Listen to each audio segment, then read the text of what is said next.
ça va nous amener à la question ou la relation entre moi et l'argent.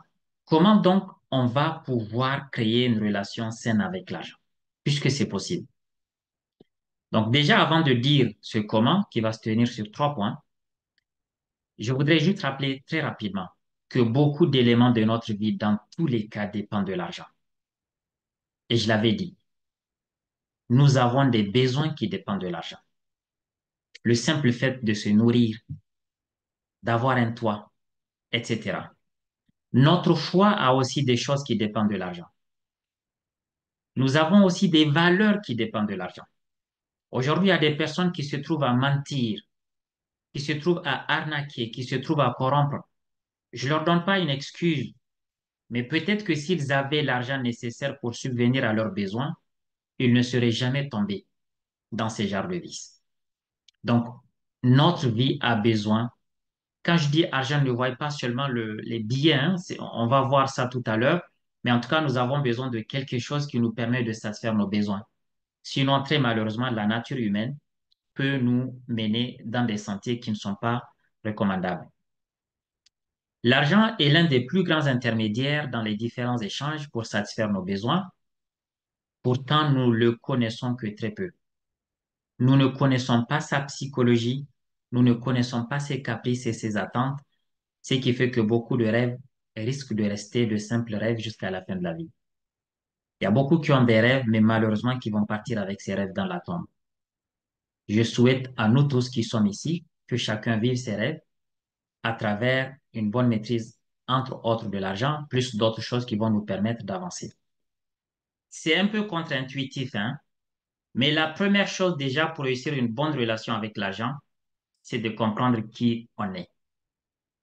L'une des questions que je pose pendant les séminaires en présentiel, c'est on demande aux personnes à combien de pourcents les gens se connaissent. Et en règle générale, on a même des personnes qui nous disent qu'ils se connaissent à 70%, 90%, etc. Et c'est que nous disons que quelqu'un qui se connaît bien va se connaître peut-être entre 1 et 5%. Là, franchement, vous avez fait beaucoup d'efforts. Donc, on doit être en constance en train de se connaître parce que vous savez, l'être humain, il y a des choses en vous que vous ne connaîtrez que quand vous serez dans certaines situations. Vous pouvez croire que vous allez agir de telle ou telle manière, mais je vous garantis que quand vous serez dans la situation, peut-être que ça sera totalement différent de ce que vous croyez. Donc, en règle générale, c'est les situations des fois qui révèlent certains traits de personnalité que nous avons. Et nous avons toujours l'impression que nous nous connaissons, mais c'est les situations qui nous montrent qu'en fait, on n'a même pas commencé à se connaître. Donc, connaître le peu de ce qu'il y a en nous, mais c'est même pas ce qu'il y a en nous, mais surtout connaître comment fonctionne l'humain. Un humain, c'est quoi? Qu'est-ce qu'il y a dans un humain? Ça permettra de savoir pourquoi on court dans la vie. Donc, qui suis-je va aider énormément à avoir une bonne relation avec l'argent. Le deuxième élément, qui est l'argent? Mais concrètement, c'est quoi l'argent? Et le troisième élément, comprendre la psychologie de l'argent. Donc, je pense que si on travaille sur ces trois, on peut créer une bonne relation avec l'argent. Vous conviendrez avec moi que chaque point ne peut pas faire l'objet d'un détail précis et beaucoup plus poussé, mais on va essayer de les parcourir rapidement. Déjà, qui suis-je? En règle générale, je pense que vous avez déjà suivi au moins euh, 3 ou 4 masterclass que j'ai fait sur l'humain, qui est l'humain. Je vais essayer d'aller vite, mais globalement, tout le monde sait que nous avons 3 composantes qui font de nous ce que nous sommes. Il y a la composante physique, là, vous me voyez parce que j'ai mis la caméra. Autour de vous, s'il y a des gens, vous voyez le physique. Donc là, vous voyez, c'est fait d'organes, les organes de tissus, les tissus, etc. On descend jusqu'aux cellules subatomiques. Donc ça, on peut le toucher. C'est physique, on le connaît. Ensuite, il y a des choses en nous que personne ne peut toucher, dont personne ne connaît la forme, mais on sait que ça existe et qui n'est pas que le physique. L'une, c'est l'âme et l'autre, l'esprit. Donc voilà les 3 choses qui nous constituent. Et j'ai toujours dit que le vrai moi, ce n'est pas le physique. le vrai toi, ce n'est pas ton physique. Le physique, c'est vraiment quelque chose qu'on nous a prêté. C'est du leasing, c'est du contrat-bail. Personne au monde n'a choisi son physique. Personne n'a choisi d'être gros, grand, clair, noir, etc. Personne. On s'est vu comme ça. Certes, il y a peut-être un peu de génétique, etc. Mais en tout cas, on n'a pas nous-mêmes décidé d'être ce que nous sommes. On a accepté et on avance. Et la preuve, comme je le dis tout le temps, quand on meurt, ce physique-là, on le remet dans la terre. Et la seule chose sur laquelle l'attention des gens se porte quand on meurt, c'est notre âme. D'ailleurs, on dit que son âme repose en paix. On n'a jamais dit que son corps repose en paix ou que son physique repose en paix. Ni l'esprit, parce que l'esprit n'a pas besoin, puisque l'esprit, il vient de Dieu, selon l'islam et selon le christianisme et selon le judaïsme. Donc, c'est quelque chose que Dieu a insufflé qui permet à l'être humain que tout fonctionne.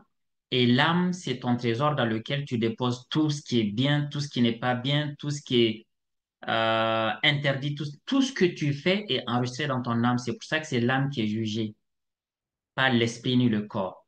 Donc déjà, pourquoi je vous parle de ça? Parce que dans l'âme, il y a certaines choses qui sont assez particulières sur lesquelles je ne voulais pas passer beaucoup de temps. Je vais juste parler de l'ego. Waouh, lui là, il est impressionnant. Et le deuxième qui est dans l'âme aussi, nos croyances, ce que nous croyons. Quand je dis croyance, c'est pas seulement religieuse. Tout ce que tu crois, si tu crois que quelqu'un qui te salue sans te regarder, c'est une insulte. Bon, là, c'est dans ton âme, c'est une croyance que tu as dans ton âme. Donc, tout ce que tu crois, politique, religieux, social, économique, philosophique, tout, c'est ça le vrai toi en réalité. C'est pas le corps physique. Celui qui a que des croyances positives, il sera agréable à vivre. Il a une âme qui est légère, qui est saine. Celui qui a des croyances compliquées, conflictuelles et difficiles, eh bien, vous pouvez pas faire 2 minutes avec lui. Même quand vous allez le saluer, il pense qu'il y a un problème. Vous faites un truc, vous manquez à quelque chose, il ne vous rate pas parce qu'il a des croyances rigides et l'autre a peut-être des croyances flexibles. Donc, en fonction de ce que nous avons dans notre âme, c'est ça qui fait notre personnalité. Certes, si on regarde ce que disent certains psychologues, il y a les blessures, il y a les masses sociaux, etc. Je voulais pas perdre du temps. Je voulais juste parler de ces deux. Notre ego et nos croyances qui sont nous. Notre vrai nous, mon vrai moi, c'est ce que je crois. Ton vrai toi, c'est ce que tu crois, pas plus ni moins. Le physique, encore une fois, c'est que la forme. Eh bien, ce qui se passe, j'adore ce livre dans lequel l'auteur nous dit l'ego est l'ennemi. Et je suis en train d'écrire un autre dans lequel je dis l'ego n'est pas l'ennemi. L'ego n'est pas un ennemi. L'ego a un rôle majeur qu'il fait pour chaque individu. Assurer et garantir tes intérêts. C'est tout. Le seul problème de l'ego, c'est qu'il s'en fout de tes croyances parce que ça, c'est tes croyances qui gèrent tes valeurs, ta religion, tes frères, tes sœurs. L'ego ne connaît pas. La seule chose que l'ego sait, c'est tes intérêts. Défendre tes intérêts. Et ce qui se passe dans l'âme, il y a assez souvent ce que j'ai appelé de la collision entre l'ego et les croyances. Des fois, ton intérêt peut aller à l'encontre de tes croyances.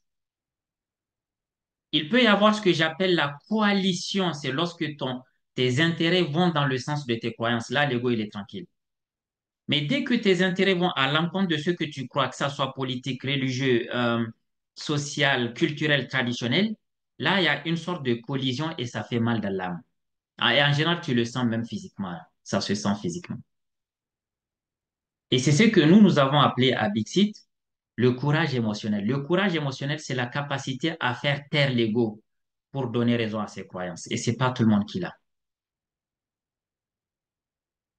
Eh bien, vous allez voir quelque chose de très particulier, c'est que quand il y a un intérêt, surtout vis-à-vis de l'argent, je vous ai dit que l'ego, il s'en fout de ce que vous croyez, il s'en fout de vos parents, il s'en fout de, je sais pas, tout ce que vous voulez. La seule chose qu'il sait, c'est vos intérêts. Si vous n'avez pas appris à dompter votre ego, l'argent peut vous malmener. C'est pour ça que je disais que la première chose pour avoir une bonne relation avec l'argent, c'est déjà connaître qui je suis.